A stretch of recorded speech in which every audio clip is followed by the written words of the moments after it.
Hi, Lena. Howdy. Oh, now I can hear you. Am I the only one on yet? Huh? Am I the only one on yet? No, we got a bunch of people on. They're just have themselves muted and probably don't have their their cameras on. Yeah, I have to brag and show you where I am. I don't know if you can see. Oh, you're outside. I am outside in Oklahoma. Oh my goodness. Well, Doesn't congratulations get good view though. on joining us. No, why not? I have some. I'm just enjoying the. There's a way to reverse this. I think I got to get better with these cameras. But anyway, that's the view. Kind of nice. Okay. I don't know if you can see it. It's pretty up here. It is pretty. It's gorgeous and cooler. Very Cooler. I lucked out. Good timing. All right, I think you've seen enough of me. Should I mute myself?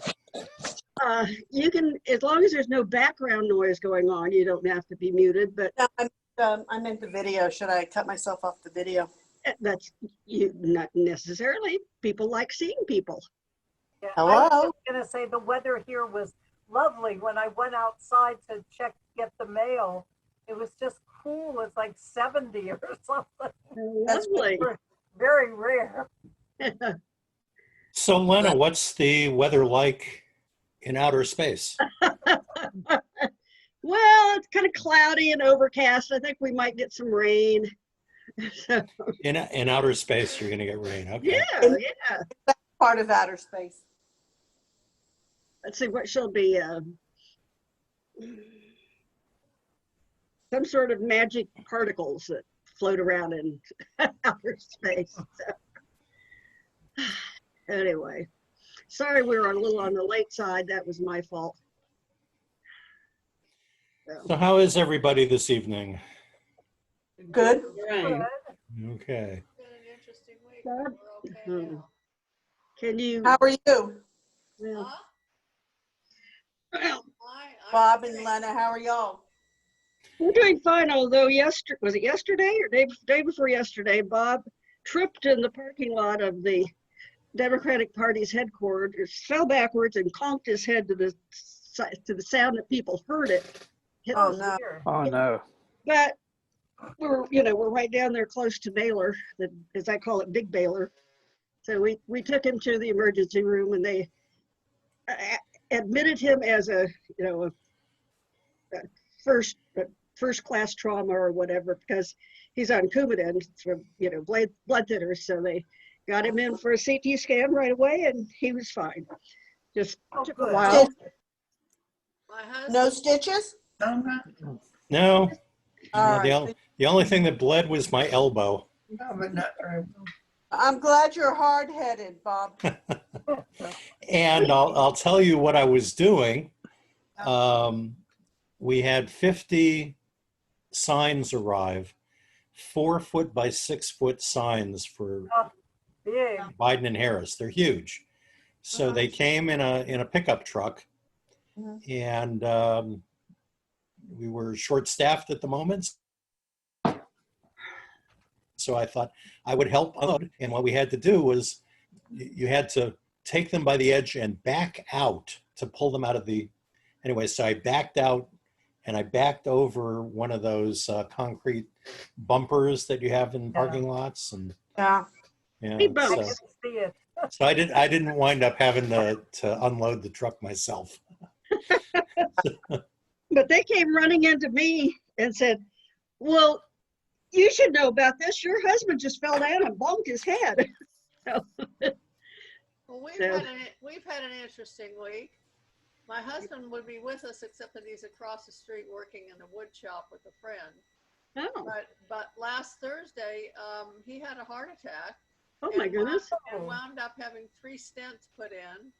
But by the next day, he was giving piano lessons. Can't hear that. Yeah, it's amazing what they can do. Yeah. Yeah, that really is amazing. It was a, Carol, who did the surgery? I could. Eric Eichhorn. That's his cardiologist. He's done it to him twice before. Well, all right.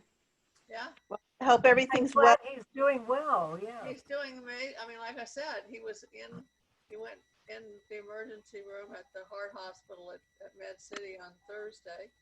He was out Okay, on let's start. Friday, and then that afternoon he was up at Sima Weiss's house giving the kids piano lessons. Well, it's good.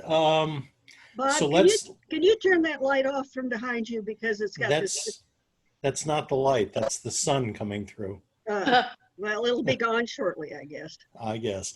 Okay, so let's get started. We're going to go from health news where doctors can fix things to the Texas government where nothing seems to be able to help it. Talking about the executive department today, basically the governor and the statewide officers.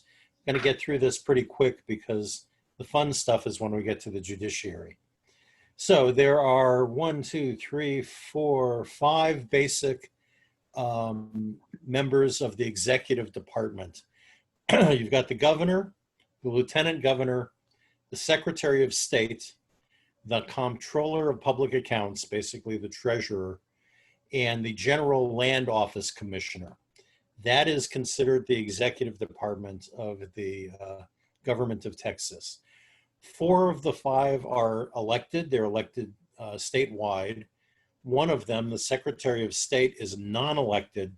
He is nominated by the governor and confirmed by the Texas State Senate. So he's the only one of the 5 that is not elected. All of them serve a 4-year term. The governor now serves a 4-year term. Up until 1972, the governor only had a 2-year term, and they determined that that was too short, that he would be changing office as often as the House of Representatives. 2 years was not considered good. They increased it to a 4-year term, and that happened in 1972. What does a governor get paid in the state of Texas? Not bad. Not huge, though. It's like right in the middle of governor's pay. Governor of Texas gets paid $153,750 a year. He gets to live in the governor's mansion free of charge. He gets to use those government perks like cars and airplane travel, stuff like that. But the basic compensation, $153,750, and remember that compares to $7,200 a year for members of the state legislature. So he gets paid roughly, 20 times more? Now let's talk about, I mentioned this before, that the governor's power in the state of Texas is among the least powerful of the 50 governors in the United States. So let's see what he has control over. He is called the Commander-in-Chief of the Armed Forces, basically the Texas National Guard, except when called in the service of the United States. When they're not called into the service of the United States, he is limited to using them for the purposes of making sure that the laws of the state of Texas get executed. He can use them to suppress insurrection, riots, some of the things that are going on around the country. And the weird one is he can use the National Guard to repel invasions. Now, you would think that if Texas were invaded, it would be considered an invasion of the United States. He can call out the Texas National Guard until the Army comes to the rescue of an invasion. Unlikely that that's going to be an issue. But that's the main power that he's got. A second power is he has the ability to convene special sessions of the legislature. You'll remember that the legislature only meets 140 days every other year. When this Constitution was put into effect in 1876, that might have been enough because you had a state that had very small population, very large land size. I don't think there was anything that would qualify today as a city in the state of Texas in 1876. So the thinking was the short-term legislative sessions, that's probably all that was necessary. Thing is that Texas is not like it was in 1876. And it probably requires a change to the Constitution to meet in longer sessions. I mean, this is the shortest session in the United States of any state, and we're the second largest state in the country. So anyway, so the governor has the power to convene special sessions. It's a weird arcane system that is used. At the end of a regular session, the governor can call a special session on 30 days notice. So when the regular session ends, he can call a special session that will start 30 days later. The length of a special session is limited to 30 days. If they cannot resolve the issues and the governor sets the agenda for a special session, he basically says, this is what you're going to work on. If they can't resolve it in the 30 days, they adjourn. He can call a second special session, but again, it requires 30 days notice. So they all leave for 30 days, come back for 30 days, try and solve whatever the issue is in that second session of 30 days. And if it's not resolved, they go home and the governor calls a third session. And I think the record is 3 sessions that were called by the governor, and this was not too long ago, and it was about the education debacle when they cut so much money out of the education budget. Anyway, it required 3 special sessions. So calling a special session is an important function of the governor, maybe his most important function. Now his duties: he must give an annual State of the State message, and that must include an accounting of expenditures and estimates for the next budget. So kind of like the State of the Union that the president gives, although there is this requirement that in this State of the State message, he gives an accounting of how the money was spent during the last 2 years, and his estimates for what the next budget should be. Of course, they're only estimates, and the legislature sets the budget themselves. He's just giving his opinion. The governor has the duty to faithfully execute the laws of the state. Just like a president is supposed to faithfully execute the laws of the United States. Somebody tell that to Trump. Yeah. And the other thing that the governor has, which is kind of unique to states, the governor is responsible for conducting all business and intercourse with other states and the United States government. So there's some power there. The governor has limited pardon power. As we've seen, the president of the United States has used this much more broadly. The governor can issue pardons, but only upon the written recommendation of the Board of Pardons and Paroles. So there's a special institution set up, and if somebody's requesting a pardon, or if the board comes to the conclusion that a pardon might be a good idea, they have to give a written recommendation to the governor. And the governor has the ability to accept that. He cannot give a pardon unless he gets a written recommendation for that from this Board of Pardons. This might be something that they should use at the United States government level, rather than the president just being able to grant pardons in some really egregious cases. The governor also has the power in a capital case, in other words, when the death penalty is involved, the governor may grant 1 30-day reprieve. And again, that requires the approval of the Board of Pardons and Paroles. But he can only give 1 30-day reprieve in a capital case. And then after that, it's in the court's hands. He can't do anything more. Another power that the governor has happens a little more often at the state level than at the federal level. If vacancies occur, either in the Texas State Senate or the House of Representatives, the governor, and you can understand with the short 140-day session every other year, if a vacancy occurs, there's really no time to call a special election. So the governor has the ability to fill those vacancies, but it requires a 2/3 approval either by the Senate or the House of Representatives, whichever house he's trying to fill a vacancy in. The governor has veto power. And, just like the president of the United States, every bill that's passed by the state legislature, and it has to be passed by both houses, it then is presented to the governor for signature. If he approves it, it becomes law. If he objects, just like the president objecting, the bill is sent back to the House where it was originated, together with his written objections, so that they can reconsider based on what the governor is saying. Here's why I don't like it. And they might look at that and say, oh, that's a very good argument. So let's reconsider based on the changes that he's suggesting.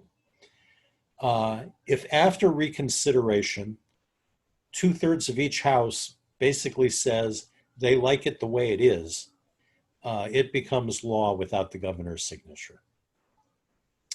The important thing that the governor has that was available to the president of the United States during the Clinton administration for a very, very short period of time is line item veto.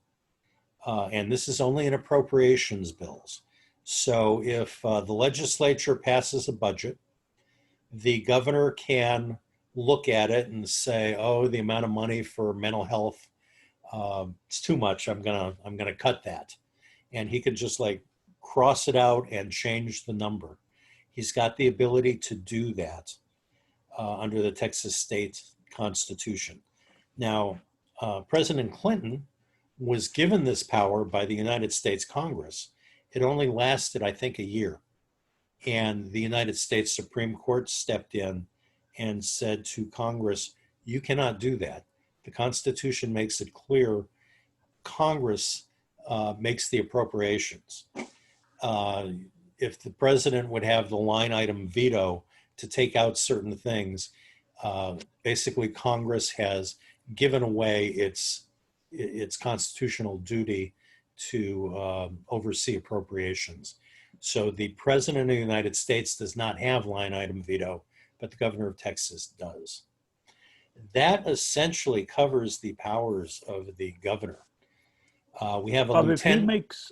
if he makes a change to the appropriation, has it got to go back for approval by the House or the Senate? No, and the other thing, I should probably mention this. You remember how last time we spoke, the legislature, the first 30 days, it can only take a look at emergency issues that are presented by the governor. During the second 30-day period, new legislation can be introduced. And then in the last, that's 60, so in the last 80 days of the session, they can pass legislation and send it to the governor. Invariably, the vast majority of the things that are approved by both houses of the state legislature and sent to the governor are sent to him right at the very end of the session. The governor can actually veto things after the session has expired and essentially kill it, because it can't be sent back to the state legislature for reconsideration of his objections because the term has expired.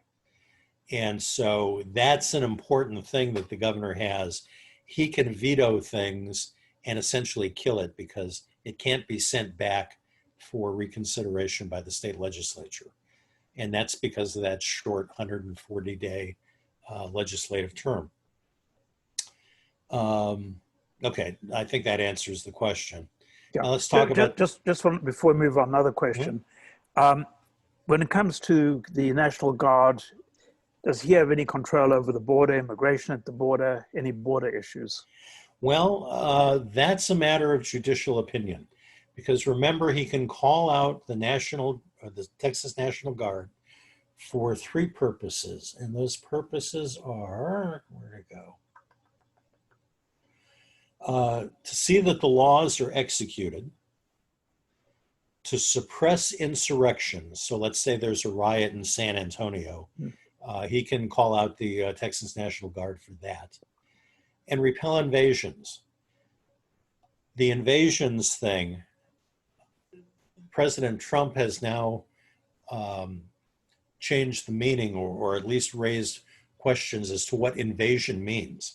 He says that these immigrants that are coming up at the border, caravans, that they are invading the United States. Technically, I don't think it qualifies as an invasion, but his using the term that that's an invasion, does that give the governor the power to say that he can use National Guard troops to effectively protect the border? That would go into conflict with what we talked about when we talked about the Constitution, where it said that immigration issues are solely the domain of Congress.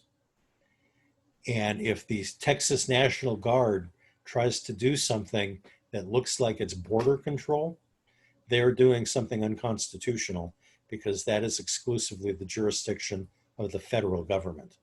So what Trump has done, either knowingly or unwittingly, he has created this feeling, and we know that Republican governors in Texas, if they felt they could, they would use the National Guard to try and protect the border.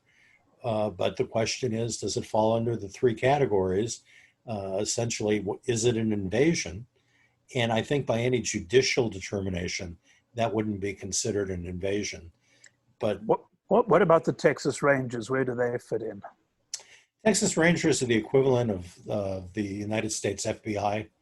So they're a law enforcement agency. They're not paramilitary or military like the National Guard is. Under the governor? Yes, the governor has authority over the Texas Rangers. The law enforcement Texas Rangers, not the baseball team. Of course, I'm sure you realize that. Anything else about the governor before we go to the lieutenant governor, which is going to take like 2 sentences? Why is he considered a weak governor? It seems like he's got quite a bit of power. Oh, that's very limited compared to what governors in Texas and New York, virtually all of the other places in the United States. He really doesn't have much authority. By the way the Texas Constitution is organized, the real power resides with the state legislature. But remember, they're only in session 140 days every other year. So when they're not in session, the real power, and I would say the real power in the state of Texas, resides in 2 institutions, the judiciary and the bureaucracy. And honestly, the one thing that this state has going for it is, generally speaking, we have a professional level bureaucracy. They do the day-to-day management of the functions of government, and generally they do a pretty good job. And they try and keep it not political. So the bureaucracy of the state of Texas is probably the most powerful. So what does the governor do during those 18 months when they're not in session? I mean, is he just, what does he do? Nothing. You know, he meets with foreign dignitaries. He's in constant contact with other state governors, because remember, he's got the authority for any intercourse between Texas and other states.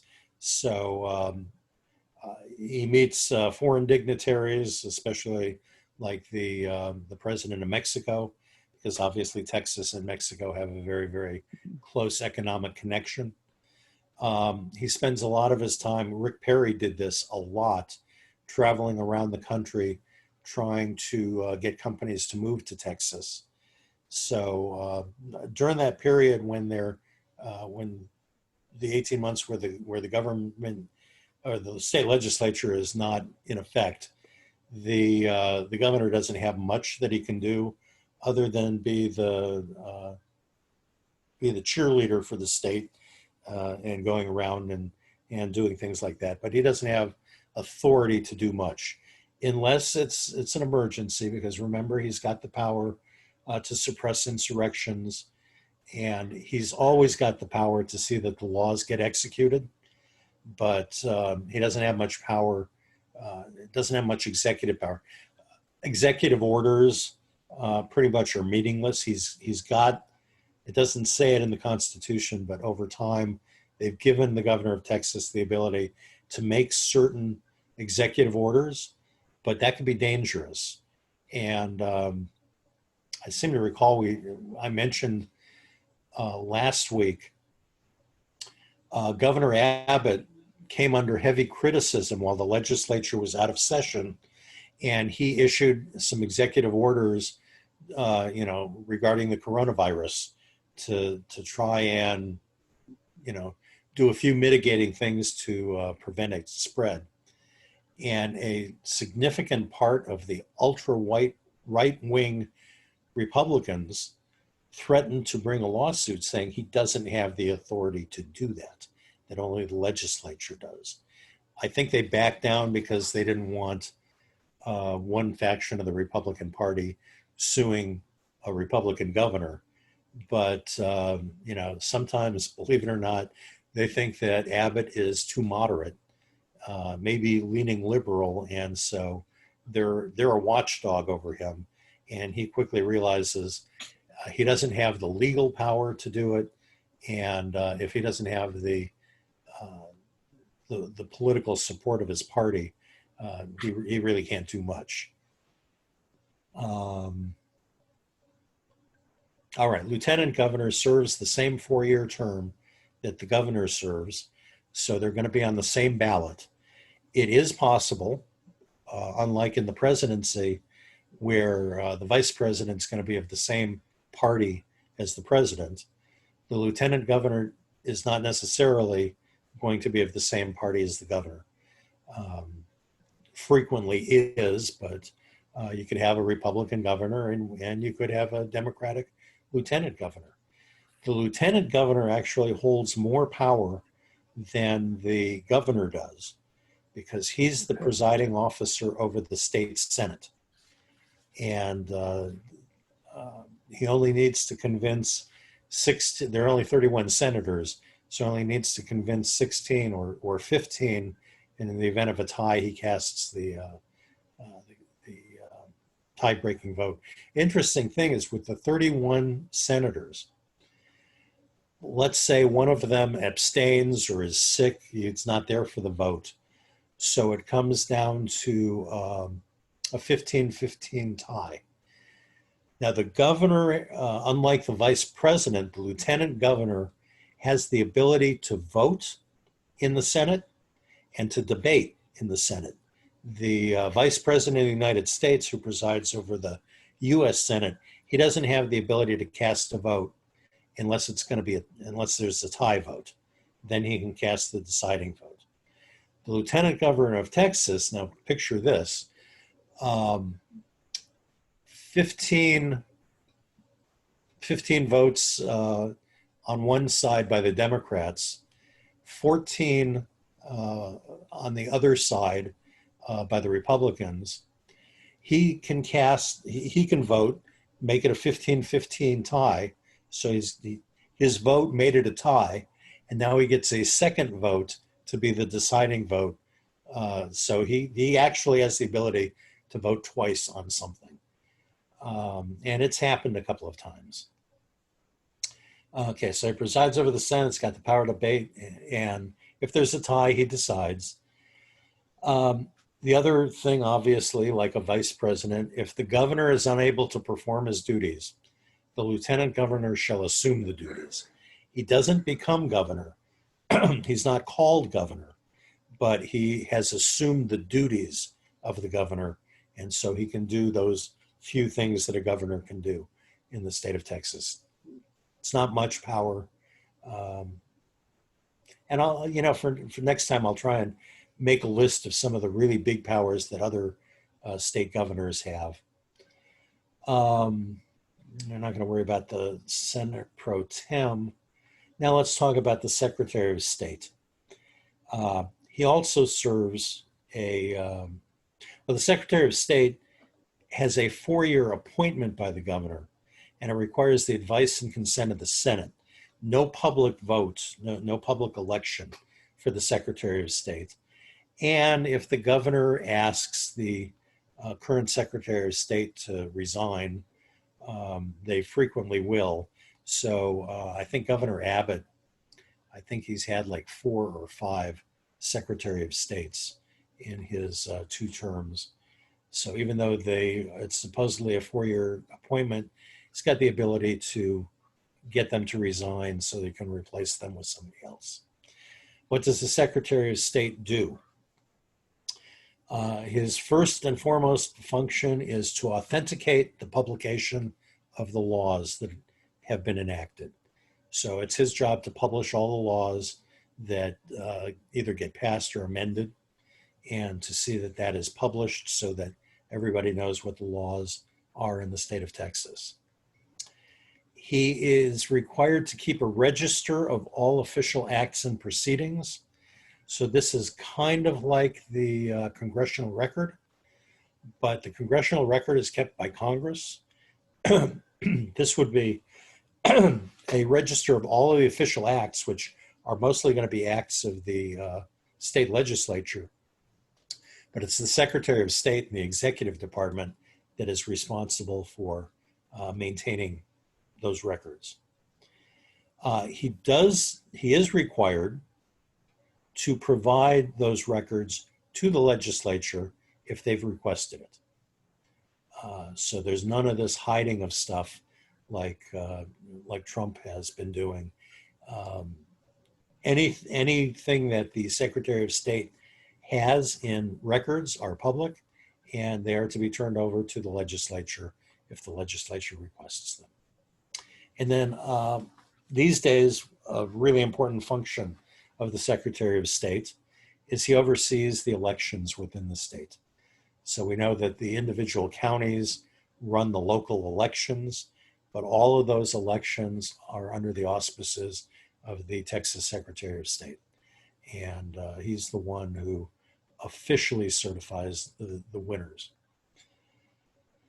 That's pretty much it for Secretary of State. Then you've got the Attorney General. He's got a 4-year term, and his duties, he really only has 2 duties. One is he represents the state of Texas in any lawsuit to which the state is a party. That gives him the ability, as Ken Paxton and Greg Abbott before him used to always say, going to work as Attorney General is fun because every day I get to sue the United States government. If Texas sues the United States government, then Texas is a party to a lawsuit, and as a result, it's the Attorney General that is who oversees the litigation. And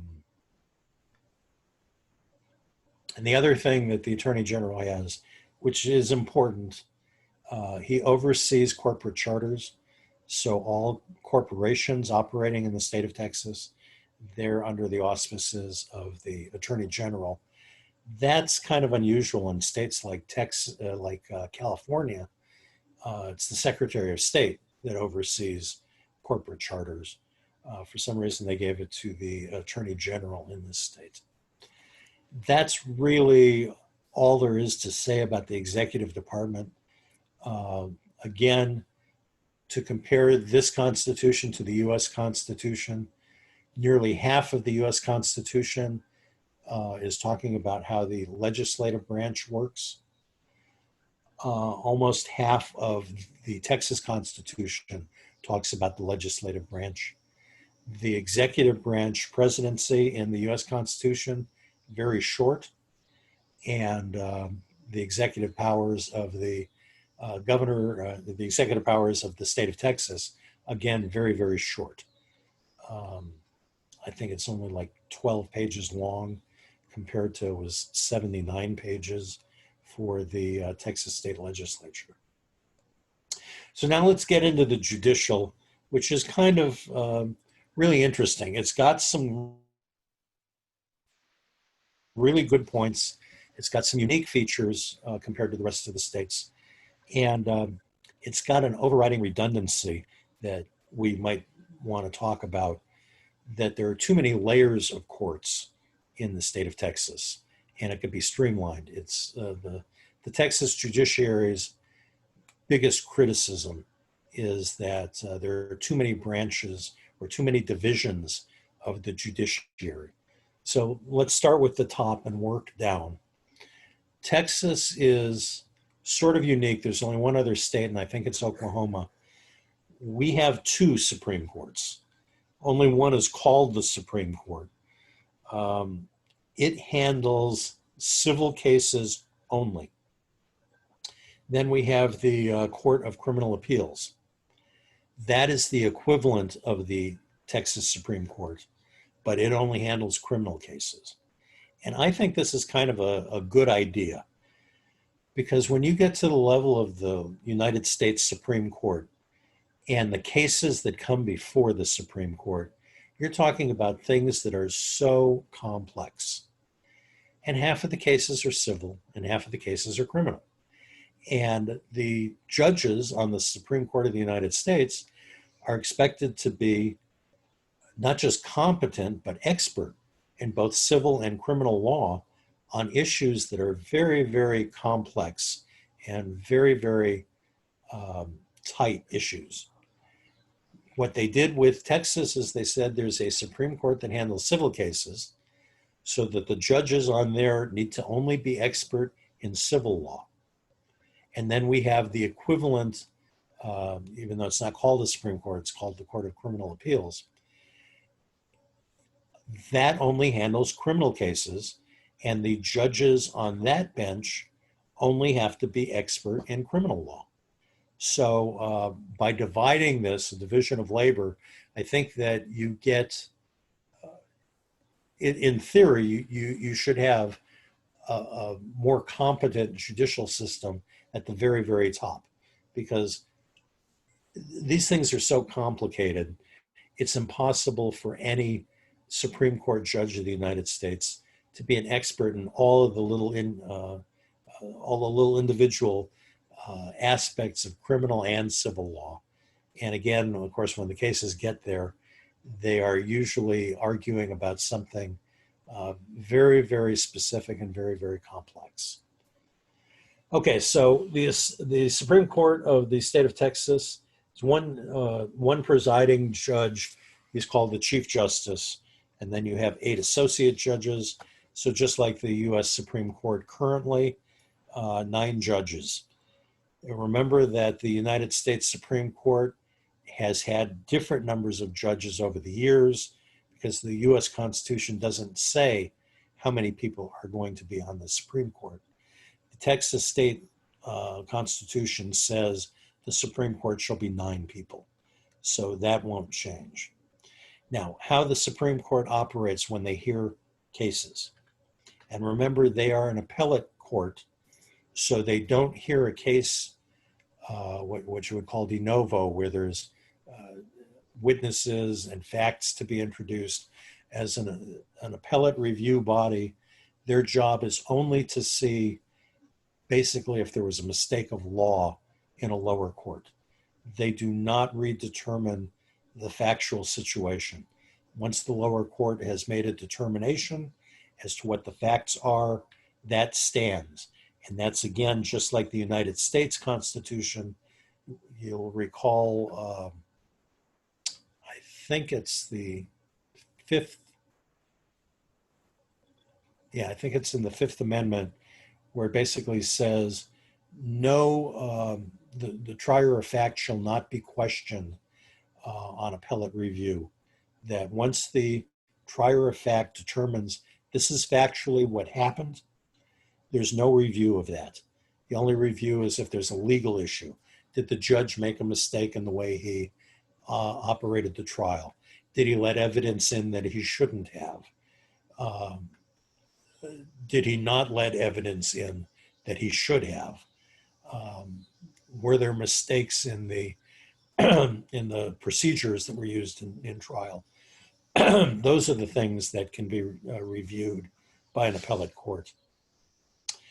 So now the U.S. Supreme Court, when they meet on any issue or any hearing, it's what's known as en banc. All 9 of them are supposed to be there for it, unless one of them is sick or something, or there's a vacancy. All 9 of them hear the arguments together, and they discuss them together. The Texas Supreme Court can meet en banc, all 9 of them together, or they can say we're going to divide, this hearing, this appellate review is just going to be by 3 of the judges, and the Chief Justice picks which 3 judges are going to decide that case. Of course, after the 3 judges decide, the losing party has the ability to petition the entire Supreme Court and say they want a rehearing in front of all 9. That happens. But the United States Supreme Court can't meet in these smaller groups, whereas the Texas Supreme Court can. Now, when you get elected to the Supreme Court, and there's a big difference between the U.S. Constitution, remember the judges are not elected, so it's often called the least democratic branch of the United States government because there's no election of judges. The Texas Supreme Court, they're all elected, so probably more democratic, and they're elected for a 6-year term as opposed to that lifetime appointment that a federal judge gets. And what the Supreme Court has the power to do, of course, is in addition to reviewing and overruling or sustaining a lower court's decisions, has the power to issue writs, writs of habeas corpus. We talked about that before. A writ of mandamus, they've got the ability to do that. And what mandamus is where it's a court order ordering a government agency to do something. So example, a black man applies for a driver's license, and the driver's license bureau decides, well, he's a black man, we don't want to give him a driver's license. If it gets up to the Supreme Court and still hasn't been resolved in favor of the black man who, in theory is entitled to that driver's license, the Supreme Court can issue a writ of mandamus to the Department of Motor Vehicles, ordering them to give him a driver's license. So that would be a writ of mandamus. Writ of certiorari is basically, it's a writ saying that we'll listen to your appeal. And there are some other smaller writs, some of which I don't even recall what they are. But those are the powers of the Supreme Court of the state of Texas. Court of Criminal Appeals. Bob, Yeah. how does that fit with the federal court system, with federal judges and so on? Is it totally separate? Do they overlap at all? Well, remember that the federal judges, the federal judiciary, can only review something if there's a constitutional or a federal law issue. If it's a purely state issue, the federal courts stay out of it. Okay. They're required to. So stay there's out no crossing over between the two. Unless, for instance, the state system seems to be denying the defendant a constitutional right. Like they tell him, we're not going to provide you legal counsel. Well, that that violates the federal right. Then a federal judge can step in and say, they can either pull the case into the federal judiciary, or they can issue an order to the state saying you have to provide him that because it's required to every citizen in the United States. Okay. So the Court of Criminal Appeals, same 9 judges. The presiding judge is not called Chief Justice. He is called the presiding judge, and the other judges are called the associate judges. They also have 6-year terms. They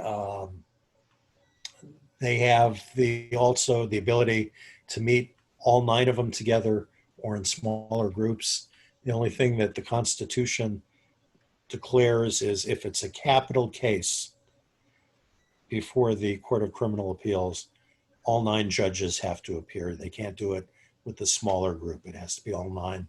But that's only in a capital case. And they are final jurisdiction in a criminal matter. So if you're in front of the Court of Criminal Appeals and you lose, you can't appeal it to the Texas Supreme Court. The Court of Criminal Appeals is the final judgment on criminal cases. Okay, so that's your highest level courts in the state of Texas. Next level down in the courts of appeal. And there are Want to 14. make sort of an announcement about how we now have Democrats on that court? Well, okay, I can do that. There are 14 appellate districts in the state of Texas. The one that we are probably most familiar with, because it's our neighborhood, is the 5th Circuit Court of Appeals. And I forget how many judges are on it, but we now have the majority, and one election cycle ago, we didn't have a single Democratic judge on the 5th Circuit Court of Appeal. And now we have a majority of the 5th Circuit Court of Appeal. In one election, we flipped that. Their purpose is they have regional jurisdiction. So when a lower court makes a determination and it gets appealed to this Court of Appeals. And after the Court of Appeals, if you're a loser, you can appeal it either to the Supreme Court or the Criminal Court of Appeals if it's a civil or criminal case. So that's the Court of Appeals. Those 2 levels of courts make perfect sense. The next level down are called the district courts. And in the state of Texas, there are 456 of these courts. And their jurisdiction, so like in Dallas County, I think we've got something like 10 district courts of the 456, might even be more than that. But district courts jurisdiction means the cases they can hear. Divorce cases, land title cases, probate matters that are contested, elections that are contested, and felony criminal matters. Those all go to the district courts. Below that are the county courts. There are 505 of these courts across the state of Texas. So as you can see, we're already over 1,000 courthouses in the state of Texas. We haven't even gotten down to the big ones yet. What does the county court do? It's got jurisdiction over civil matters up to $10,000 in controversy. They handle uncontested probate matters, and they handle misdemeanors that carry a fine over $500 or that come with a jail sentence. One of the criticisms of the organizational chart is there's no need for district courts and county courts. They should be combined. And if they are combined, you have a lower number of judges, lower number of courts. But, there's a lot of overlap between these two. And so both of them probably aren't necessary. Now you've got another layer of courts below that, and they're called the municipal courts. There are 920 of these in the state of Texas. They handle misdemeanor cases with fines only. If it's a misdemeanor case with any kind of jail time, it goes to the county courts. If it's just a misdemeanor where it's a fine, it goes to the municipal courts.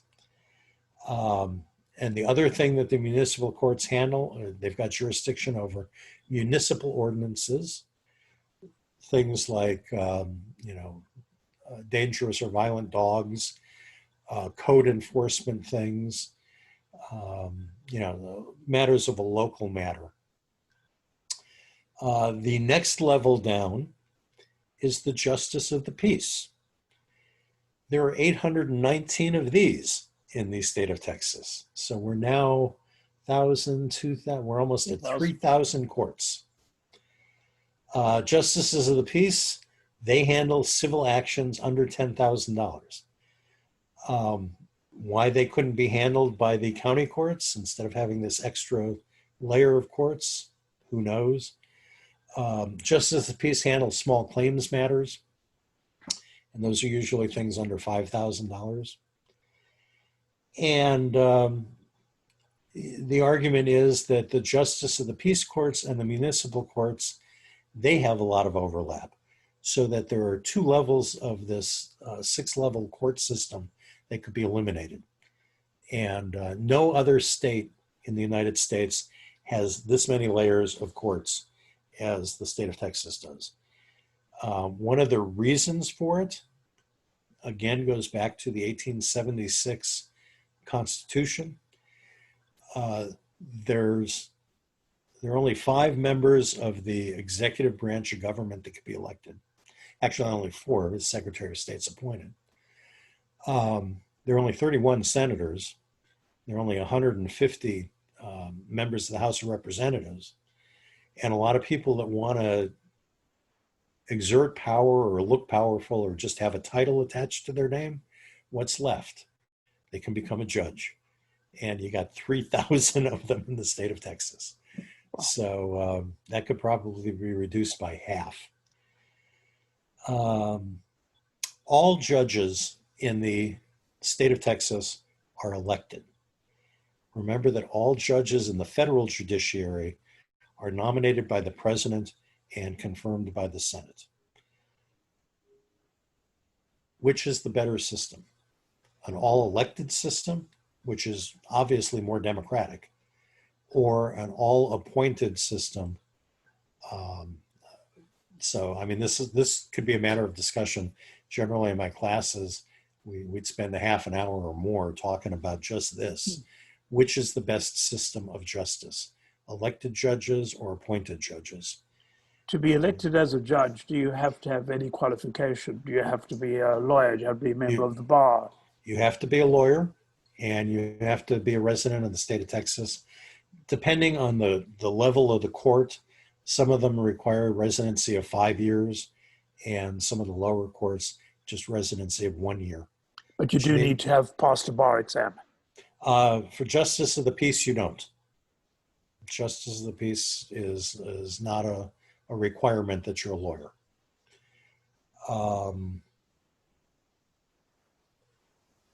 Now, is a democratically elected judiciary a better thing than the appointed system? And you'll hear, especially among young people, they'll say, well, the Texas system's got to be better because they're elected. It's more democratic. And so I think I've mentioned this to this group before, some problems with elected judiciary. What do you do when you've got a case that's high profile and public opinion says, we need to execute this person. He needs to hang for what he did. And during the trial, and as the facts come out, it becomes clear. I mean, really clear. This person is mentally ill to the point he didn't know what he was doing.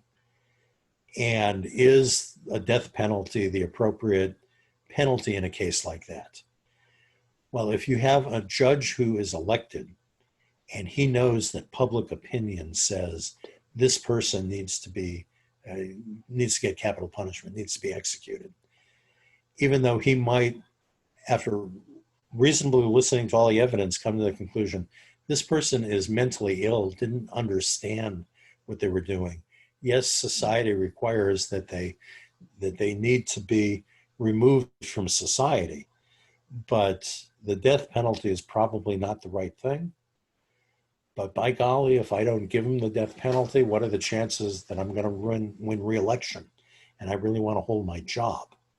So there is this pressure on judges, especially in high-profile cases, not necessarily to do what in their judgment is the proper thing to do, but what is the politically expedient thing to do. And do you want your judiciary to operate that way? What is the term of the judiciary? The highest levels are 6 years, and some of the lower ones are I think some of them are 2 years. Majority of them will be about 4 years. And remember, federal judges, lifetime. So now the lifetime thing, we discussed whether that's a good idea or not. Crazy. But the re-election of judge, and you understand, and this was the exact argument that the Founding Fathers went through. You know, the other two branches of government are elected. Why shouldn't the judiciary be elected? And they said because there's too much danger of public influence. You know, the public can influence the president's decision making. The public can influence the legislature's decision making. But should the public opinion influence what a judge does when a judge is supposed to just apply the facts to the law and come up with, a judgment that, that it's a sound judgment. Anyway, so no reason to go into more discussion about that. I think you get the idea. Now, the other thing that's mandatory in the Texas Constitution, you can't have a judge over the age of 75. They have to retire. Some of them have to retire at age 70, some of the lower ones, but 75 is the maximum age. And then it's mandatory retirement for those judges. Federal government, judiciary is lifetime. Now, there is something that that is put into the Texas Constitution. It's a good thing. There's a state commission on judicial conduct. It's 13 members, and they can remove a judge for 3 basic things: persistent violation of Supreme Court rules. The Texas Supreme Court does put out a manual with some detail about how a judge is supposed to operate his courtroom. Persistent violation of those rules, this commission can remove you from office. Demonstration of incompetence on the bench, they can remove you from office. And a violation of the Code of Judicial Conduct, they can remove you from office. Those are the 3 principal ways that a judge can be removed. Similar to an impeachment hearing, but it doesn't go through the legislature. It's a separate commission that does this. The other interesting thing is that reapportionment. Now, we're talking only about the judicial districts. When you're talking about the legislative districts, that's done by the state legislature. But redistricting and reapportionment of the judiciary is done by a judicial reapportionment board. So the judicial branch does its own redistricting, but it is subject to approval by the state legislature. So the state legislature doesn't interfere and say lines. They can just either approve up or down whether the judicial reapportionment board has done a good job. Also at this level, you've got the commissioners' courts, which are not so much a court. They do have some court functions, but they are generally the county level of government rather than just a judicial body. And so we know the Commissioners Court in Dallas County, you hear all the time about the commissioners' courts issuing rules about what to do with the coronavirus and things like that. The operation of things like the county jail, things like that. This is all under the commissioner's court's purview. Also under the commissioner's court is the county clerk, whose job is he's the official recorder of the county. And he's the clerk to, probably don't need to get into that. The last two, and there's really no need for a discussion here. You've got the district attorney's office and you've got the sheriff's office. These are all under the chapter of the Texas Constitution regarding the judiciary. Now, we're in pretty good shape here. I mentioned before that Texas historically seems to be one of the states that gets the most number of cases before the United States Supreme Court. Many of them, I would say, all of the early ones are for the bad reasons. Some of the later ones are for some interesting reasons. So I'm gonna go through a couple of them fairly quickly. One of the things after the Civil War, and remember that our Constitution went into effect after the Civil War in 1876. The U.S. Constitution guarantees the right of people to vote. And with the 15th Amendment, it gives Black people the right to vote. But that had only been at the general election level. And you know, we've got primary elections and then you've got general elections. Purpose of the primary election, it's run by the 2 or sometimes 3 or 4 parties to pick their candidates to run against the candidates of the other party. So that's what a primary is. And primaries are often considered like clubs or cliques. So we'll take the Democratic Party. It's going to determine, like 5 people want to run for the same office. It's going to determine which one of those is going to run against the Republican in the general election. The general election, in theory, should be the most important one because that's where you decide, is it going to be the Democratic candidate or the Republican candidate? What happens at the primaries is just like a club deciding which of their potential candidates they want to run against the other party. The thinking that they are a club raised the argument they're not really, when they do a primary election, it's not really the election that the Constitution of the United States was contemplating. And since it's not the real election, the right of everybody to be able to vote doesn't count. And so in the southern states especially, they had what were known as the all-white primaries, where, yeah, Black people, you'll be able to vote in the general election, but you're not going to be able to vote in the primary election because that's not the real election. That's not what decides things. Well, we know that especially in the South, when it's oftentimes one party dominant, whoever wins the primary is going to win the general election. So in fact, even though the primary doesn't put anybody in office, winning the primary probably is going to result in your election. By excluding Black people, they, in the all-white primary, they pretty much made sure that people of color don't really have much of a say in who their elected officials are going to be. So they had this concept of the all-white primary. They also had these poll taxes, and I think we've mentioned these before. Poll taxes were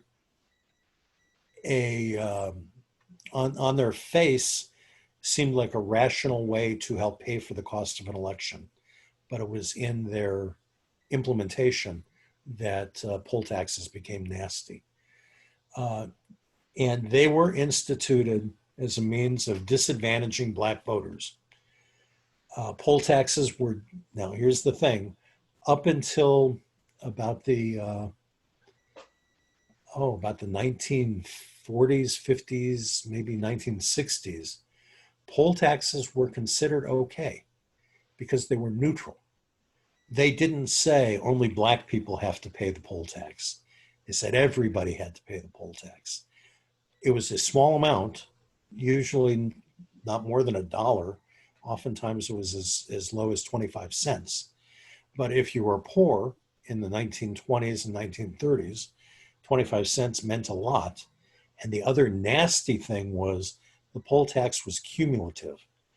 So if you were eligible to vote in an election, but you didn't vote, and then the next election, you were still eligible and you didn't vote, and the third election came along and said, okay, now I want to vote.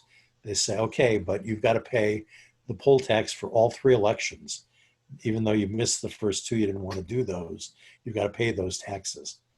So poll taxes were insidious. And the argument that courts allowed it for a long time was that it was neutral, that it was the same tax on white people as on black people. And so therefore it's okay.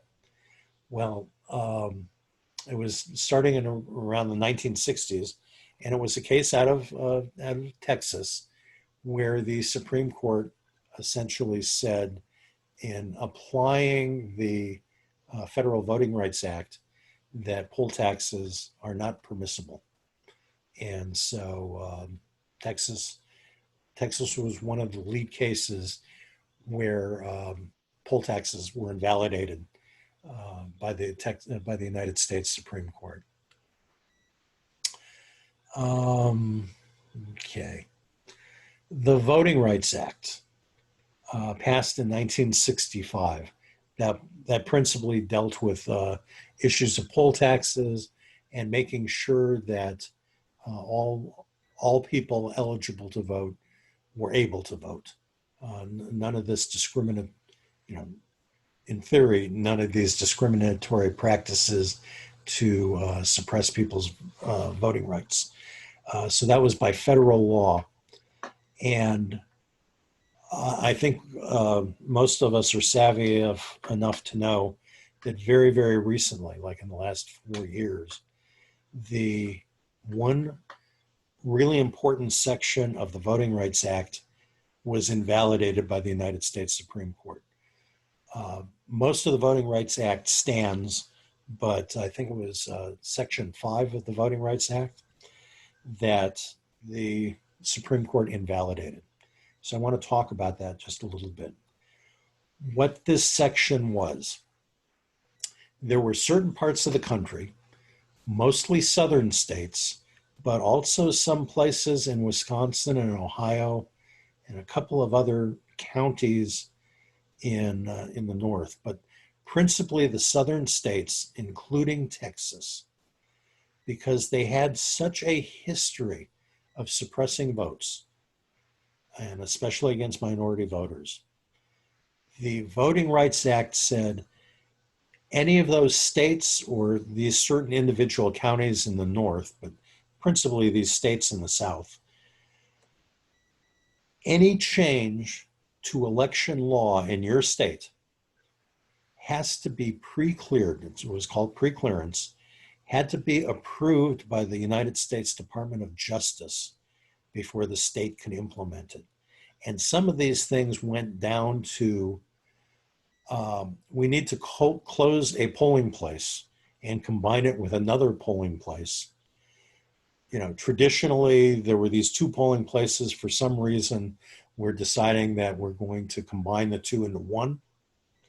They would actually have to get the US Department of Justice to approve the closing of that other polling site in advance. That was the concept of pre-clearance. And the argument always was, you guys have done such terrible things to voters in the past that anytime you want to make any kind of a change, we at the Justice Department, we have to approve it first. Now remember, at least 39 or 40 other states, they could change their voting laws anytime they wanted. And if there was a complaint that it suppressed somebody's vote, a lawsuit can be brought after the election, after the fact, and the federal courts would look at it. But the thinking was, if a southern state wanted to change their election laws, it must be for some insidious reason, and so we're not going to allow it. It's got to be pre-cleared. You can understand why southern states like Texas didn't like that. They pretty much said, why are we being dealt with differently than the rest of the country? You know, if we change the law, just like everybody else does, and it turns out that it violates somebody's rights, so sue us afterwards and you know, tell us that the law is unconstitutional. But why are we obligated to get it pre-cleared when most of the rest of the country doesn't have to do that? And the Supreme Court bought that argument and said that Texas and Georgia and Alabama and all of these southern states that were under this pre-clearance requirement should be treated just like the other grown-up states. You know, I always say this is like the Thanksgiving dinner, where some of the states can sit at the big table and the other states have to sit at the kids' table. And, you know, the argument was, well, those states should be allowed to sit at the big table with the adults. So basically the US Supreme Court said that this pre-clearance section, they have to invalidate it. It's created problems. And here in Texas, it's only been a few years since the Supreme Court's done that. And all of a sudden the state of Texas is coming up with new rules about photo identification that you need to be able to vote. 5, 6 years ago, maybe 8 or 9 years ago, they had to get the Justice Department to okay that before it could be implemented. Now the state of Texas implements it and says, okay, you don't like it, sue us. And, you know, their thinking is that there's a lot of power by the conservative branch of the US Supreme Court and that they're going to win. So I understand the argument both ways. You know, yeah, why should these states be treated differently than the other states? And the counter argument is because they're the ones that always cheat. The other states don't. Well, I guess the decision was made. They all now get the right to cheat, and they're going to be punished afterwards, after the fact. And some of the Florida happens to be one of the states where pre-clearance, the ballot style. You remember that butterfly ballot that they had in Florida that confused some voters? They weren't sure what they were voting for. Now the state of Florida can go ahead and do that again, even though it's clearly designed to confuse voters, because there is no longer this pre-clearance requirement. And the case the Supreme Court heard that got rid of pre-clearance, a famous case now. It happened in, did I write it down here? Let's see. Yeah, it happened in 2013. Shelby versus Holder. Holder was Eric Holder, the Attorney General of the United States.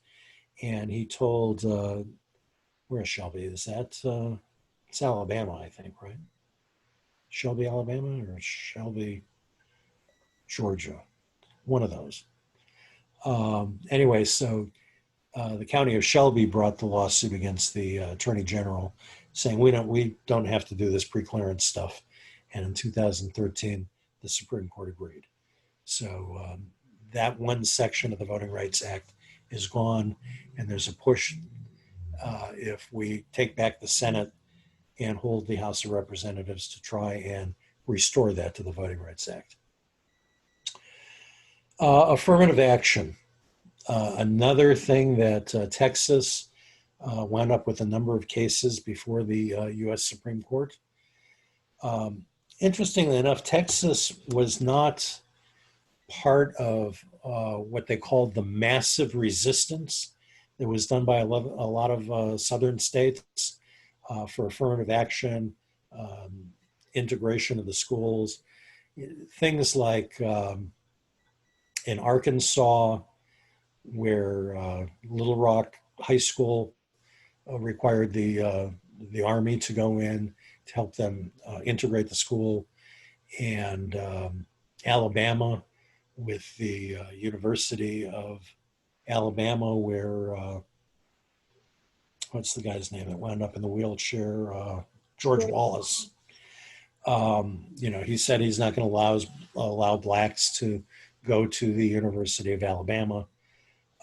So that was what was known as the massive resistance. That's where they had those, the rioting and the big demonstrations and that sort of thing.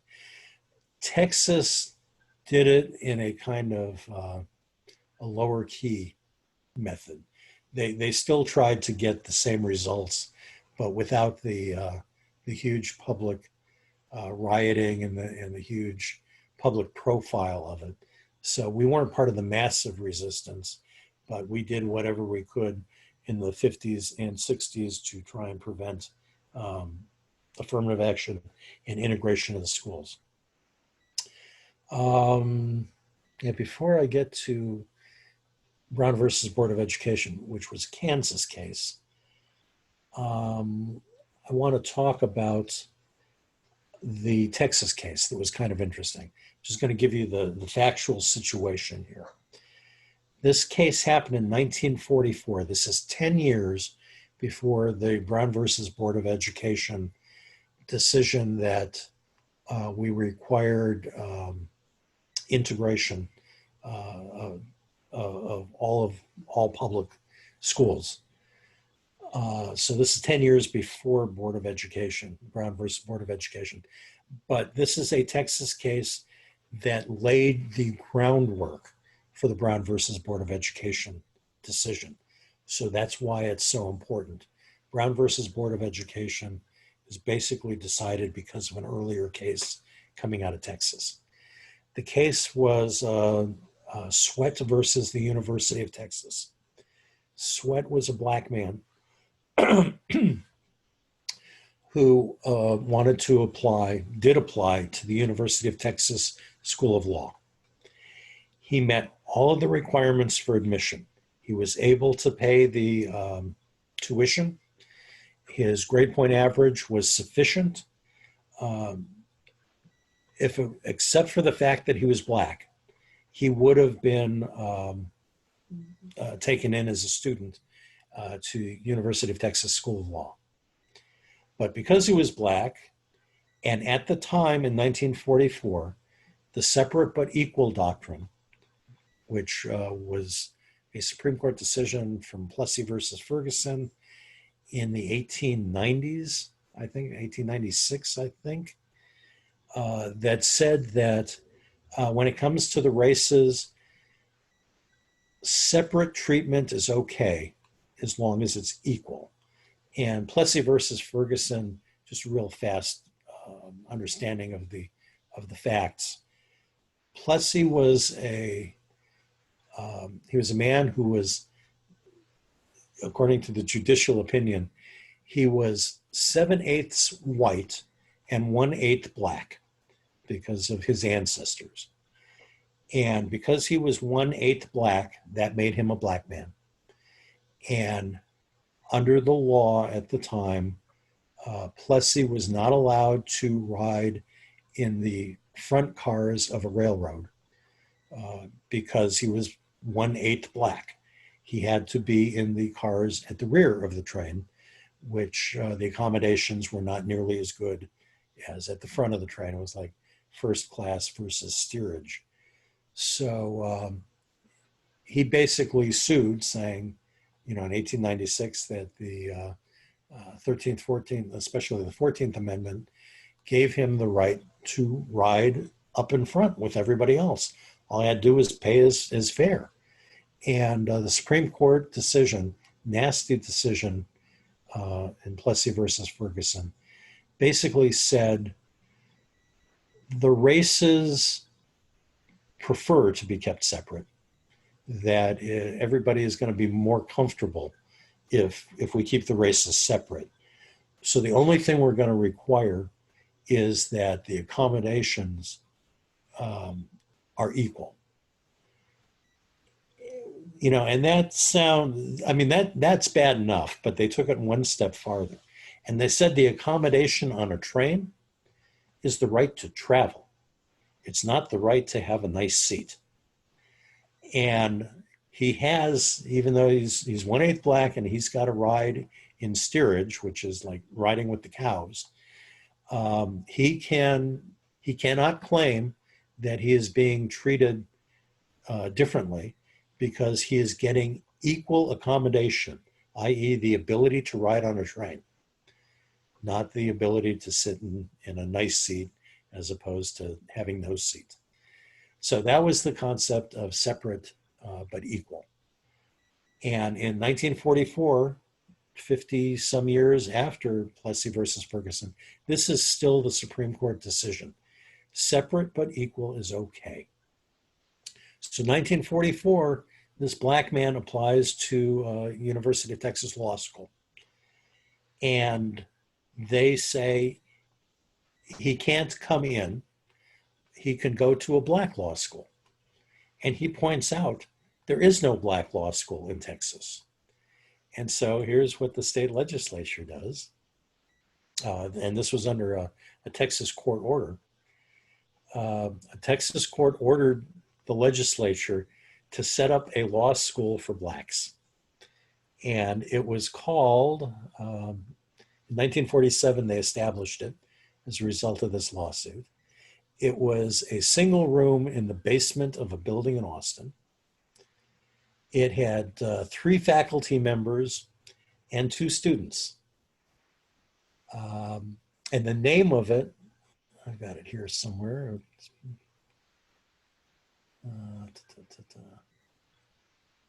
Okay, it was called, no, I don't have it. Where is it? I know it's here.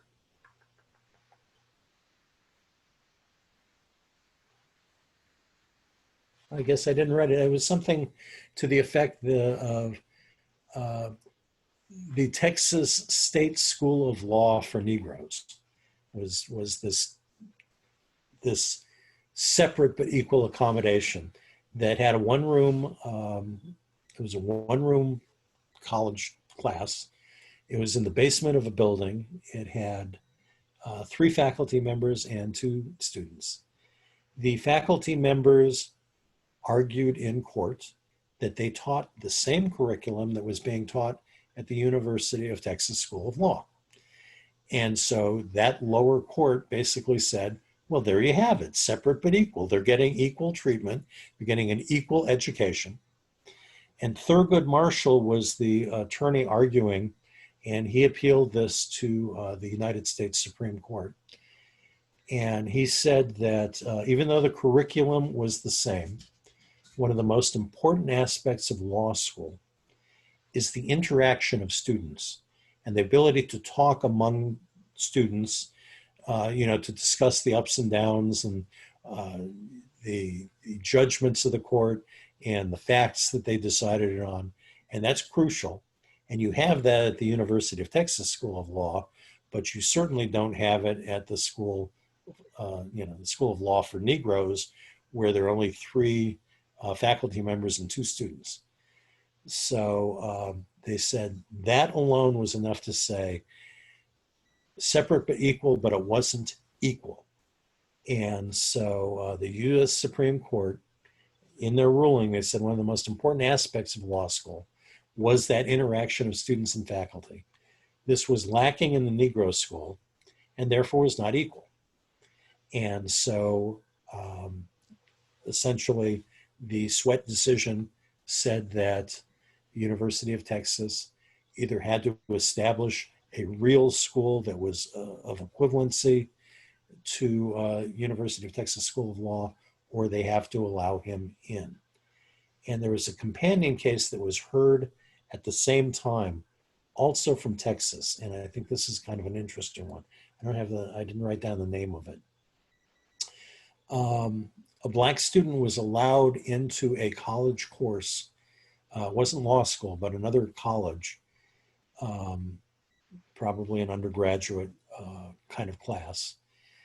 And so he was allowed admission, but he had to sit in a separate area in the classroom, had a specific desk that he had to sit at in the back of the classroom. He was given a special table in the library, and that was the only place he could sit. And he could not eat his meals in the cafeteria with white students. These two cases were taken together, and the Supreme Court said, no, separate but equal. These are not equal accommodations. It was this decision that was the forerunner of Brown versus Board of Education, which specifically said, because here the Supreme Court did not say that the separate but equal doctrine is wrong. It just said this wasn't equal.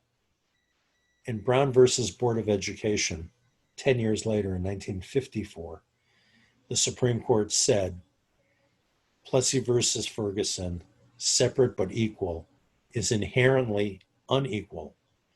And so the doctrine of separate but equal was invalidated under Brown versus Board of Education, but it was really building on this Texas case. So this is why in this area, Texas, the Texas case was the groundbreaker. Not in a good way, but the ultimate result, ruling against Texas, was the good thing. With that, we're kind of out of time, but we've got a few more interesting cases I want to talk about, and then we'll move on to, I think the next real interesting section of the Constitution is what they say about the educational system. Unlike the US Supreme Court, where there's no mention about public education, typically in a state constitution, you're going to have passages. Here, there's an entire section on public education. And so I think we'll have some fun with that. And there might be one or two other topics. So probably in the next two sessions, we'll be done with the Texas Constitution. But I think that the judicial section here and some of the cases we're going to talk about next week really show you how bad things could be and how it takes a court to set these things right. And so here, I guess I'm going to go back a little bit to what I was talking about before. Would this decision in Sweatt versus University of Texas School of Law, where the decisions at the state level with elected judges all said Sweatt was treated okay, separate but equal was okay, a law school with only 2 students in it to segregate them from all of the white students, that was all okay. And all of those judges are elected. And when it gets to the US Supreme Court, the US Supreme Court doesn't have to worry about public opinion. The US Supreme Court says, no, it's wrong, and they put an end to it. One of what I think is the best examples of why you want your judiciary free from public opinion, and why you want them to be free from electoral pressure, even though it goes against democracy, because let's face it, democracy and people voting sometimes gets you a bad result, a la President Trump. So democracy is a good system, but it depends on the electorate knowing what the hell they're doing. And I think we've seen that there are times where the electorate doesn't know what they're doing. Okay, with that, open it up to any last questions. And anything? Barry's got a question. How did it come that the county government became part of the judicial branch? It's just because of the way they set up the Texas Constitution. It really it has just a few functions that a court has, but by and large, it's a bureaucratic and it's a policy-making body.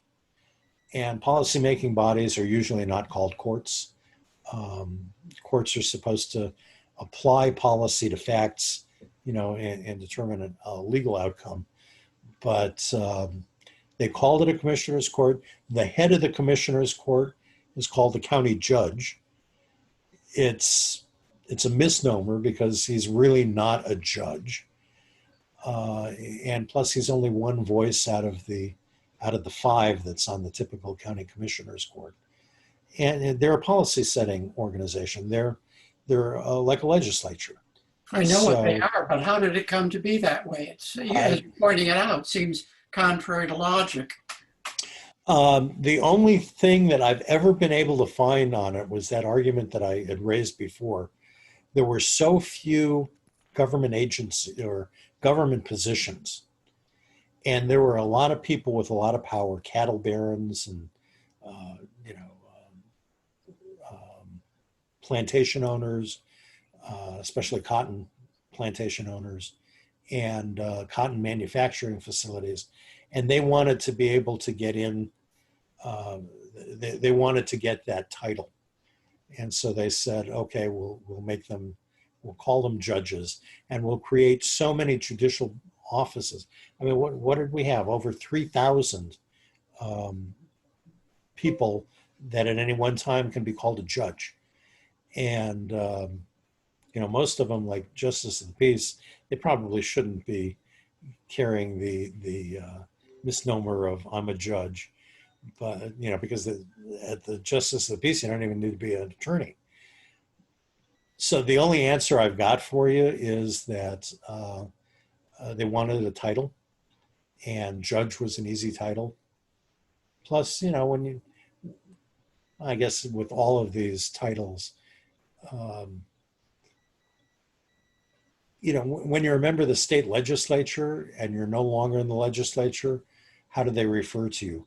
A former member of the legislature. When you were a judge and you're no longer a judge, how do they refer to you? They still call you judge. So I think it was more the title than anything else. The thing that's always concerned me about the voting for a judge is qualifications, because I would think most voters know very little who they're voting for when they go further down the line. And again, and particularly with no longer having, the one vote for everybody, it's going to be individual positions.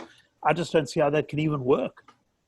Yeah, and the biggest problem with the election of judges, they're usually at the bottom of the ballot, which means that the voter has minimal knowledge, if any knowledge at all, about those people. No, it's just a name. Now, I think, Warren, you were at one of our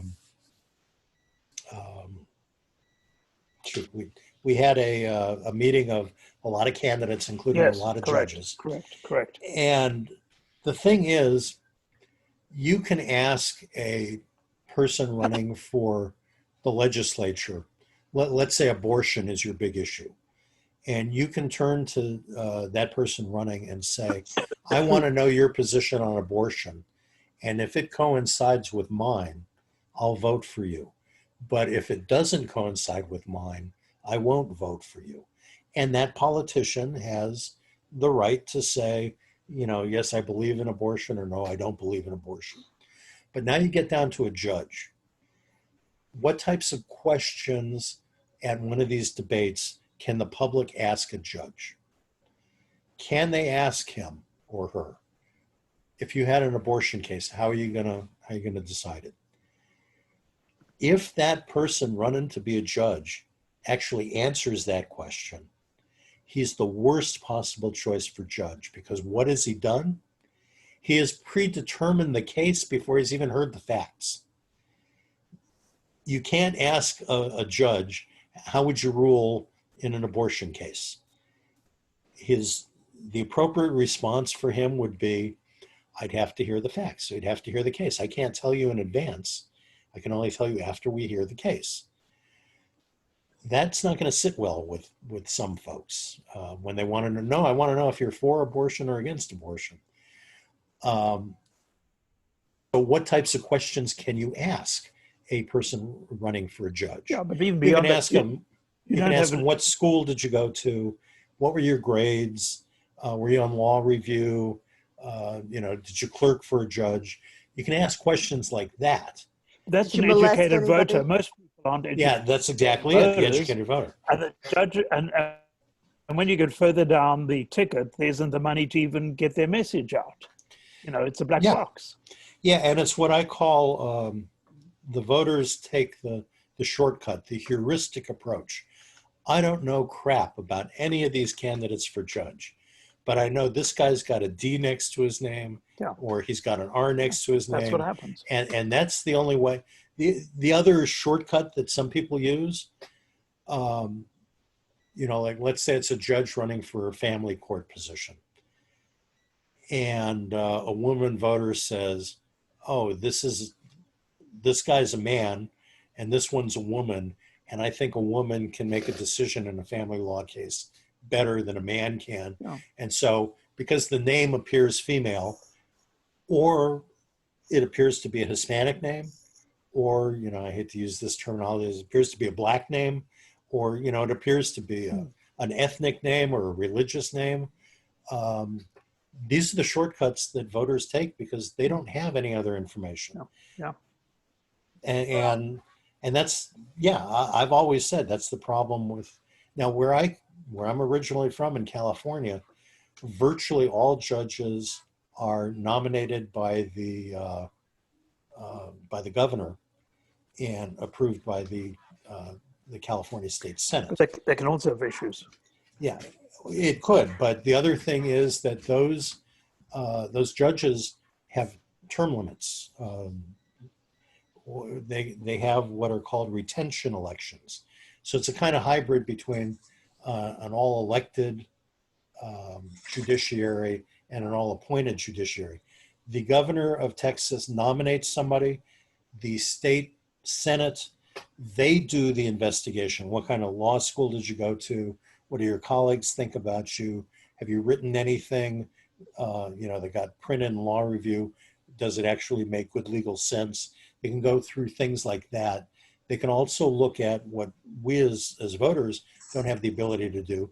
They can pull in the California Bureau of Investigation and say, find out if this guy's had any criminal record. Find out if there are women that say that he might have sexually abused them. They can get that information. We as voters can't. So they make a better informed decision. But what I like about the California system is, so you get appointed to the Supreme Court or to some of the lower courts, but I'll just use the Supreme Court. So you get appointed to it. I forget what the term is. I think it's 8 years or 9 years after you're appointed. There is what's called a retention election. And all the voters get to vote on is, do we want to keep that person or do we want to get rid of that person? Much better system. And if you get rid of that person, then the governor nominates somebody new, and the Senate puts them on the bench. And then whatever the term is, then there's another retention election. Do we keep them or do we get rid of them? It's not, do we take this guy over that guy? It's only, do we keep them or do we get rid of them? Okay. So the retention elections are a good hybrid. I Susan. wanted to comment on some of the recent appointments to the federal bench are people who were notoriously unqualified, had no experience whatsoever as judges or even trying cases, and yet they were appointed and approved for all these federal benches. So that's kind of a problem with appointments, appointing someone who was their friend, Yeah, Yeah, the or crony it's a appointment. political payoff sort of thing. Yeah. And as a matter of fact, I just finished reading that book by Mary Trump. Oh, Yeah, And you know that Donald Trump's oldest sister Marianne. Marianne was a federal judge. And in this, it discloses how she got her judgeship. And that is that she asked, you've heard the name Roy Cohn, who Yeah. was Lawyer, you know, the McCarthy hearings and all that stuff, but he was also Trump's personal lawyer. And when Mary Ann said, I wouldn't mind being a federal judge. And apparently Donald Trump thought to himself, it wouldn't be bad for me in my future if we had a federal judge that's a family member. And so he turned to Roy Cohn and said, get her on the bench. And he pulled some strings and he got her on the bench. So, yeah, I mean, that's, Reagan Bob? appointed her. yes. Yeah. Bob, what do you think is going to happen with this voting from Harris County to vote by mail versus Abbott trying to stop it? How does that Well- play out from a judicial standpoint, from a legal standpoint? I think from a legal standpoint, it does go against what the law in the state of Texas says. I was afraid of that. The state of Texas law says can't do that. But that doesn't mean that a federal court, if you've got the right Judge. temperament of judge, will look at that and say that you're taking away a person's right to vote that other states allow. Mm-hmm. But it all comes down to the Constitution and that 10th Amendment to the Constitution, which pretty much says, unless the US Constitution specifically says it or implies it, then it's a state decision. And courts have kind of held that the method of running elections should be done at the state level. Yeah, I There remember shouldn't when be- you said there that. shouldn't be just a national, there shouldn't be just a national standard. There's a national minimum, but by and large, they say the states can decide for themselves what the best way to run an election is. Mm-hmm. And, so some states are going to take the position that they can get away as much as they can with suppressing people's rights to vote. Whereas, these others that they've passed laws that said, we'll just mail a ballot to everybody. And that's perfectly fine under their state law. And the federal judiciary is going to pretty much stay out of it unless you can show that it is specifically harming Yeah, some discriminatory. person or some group. Well, wouldn't that be the case with COVID?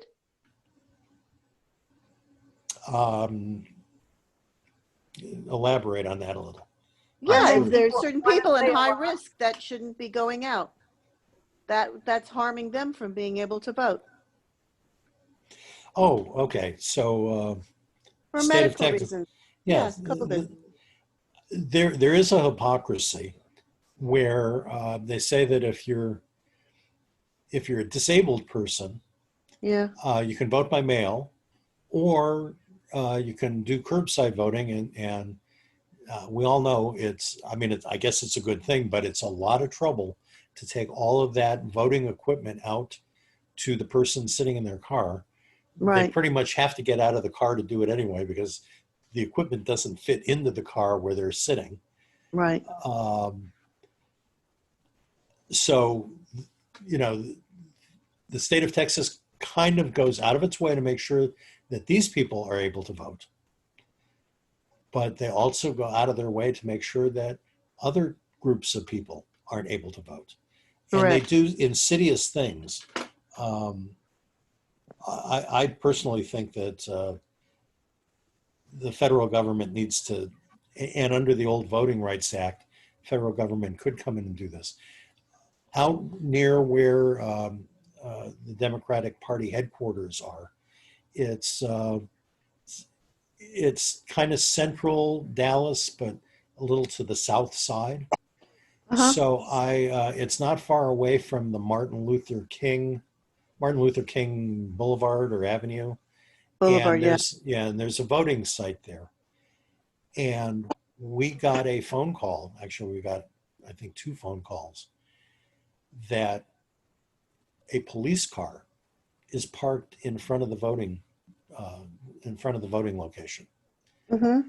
This is a heavily black neighborhood. Mm-hmm. Where blacks are very suspicious about the police. Right. And does this intimidate them? It's just the police car sitting there. but they say, hey, I'm not going to walk into that polling place. I might have a warrant out for my arrest. Does that mean I still can't vote? No. I mean, until your voting right is taken away by a court, you've got the right to vote. But hey, I'm not going in there, or they might suspect me of being an illegal immigrant, and I'm not, but maybe a member of my family is, and so I'm putting them at risk. And so, if there's a legitimate reason for a police car to be there, but this car was parked there all day. So what did the Democratic Party do? We filed a complaint. It's the FBI is the one who's in charge of investigating those things. But So it's we after filed the a- fact. Well, we filed because that's the change to the Voting Rights Act Right. about preclearance, where they said, well, okay, if we did something wrong, sue us afterwards. Right. That's the problem. Yeah, and that's why the argument is Big problem now. that Voting Rights Act section that was excised should be reinstated. Right. But I mean, you understand the argument where Texas says, well, we're a state just like California. Why should we be treated differently than they are? So Then that's a do it to all legitimate the complaint. states. Then make it a requirement for all the states. But then you can imagine right before an election, how many times, little problems develop. And generally speaking, the courts have said the states are better equipped to handle that. If every one of these things is going to require a hearing, Right. the elections might never get off the ground at all. Right. Well, it's going to be interesting in November with all the mail-in voting. Yeah, Barry, you had. You mentioned earlier in tonight's presentation that one of the saving graces in Texas is a well-established, well-run bureaucracy. Who controls that? To whom do they report? A lot of them are independent. Those that aren't independent, they're under the auspices of the well, the governor wouldn't have it. No, I think they're basically under the auspices of the state legislature. Okay, that's And the state legislature, I don't know if it's to their credit or if it's just that if it just came down to the realization that when we have a legislature that never meets, it meets such a short period of time, we have a governor that doesn't have power to do things, and we've got a judiciary that essentially only, and typical of a judiciary, it only attacks a problem after the problem has become a problem. The bureaucracy can take care of circumstances that they can foresee are going to be a problem. They can take care of that in advance, where usually a court can't do that. It's always after the fact. And so the bureaucracy, to its credit, and I think they recognize the importance, they really are the ones that keep the state functioning.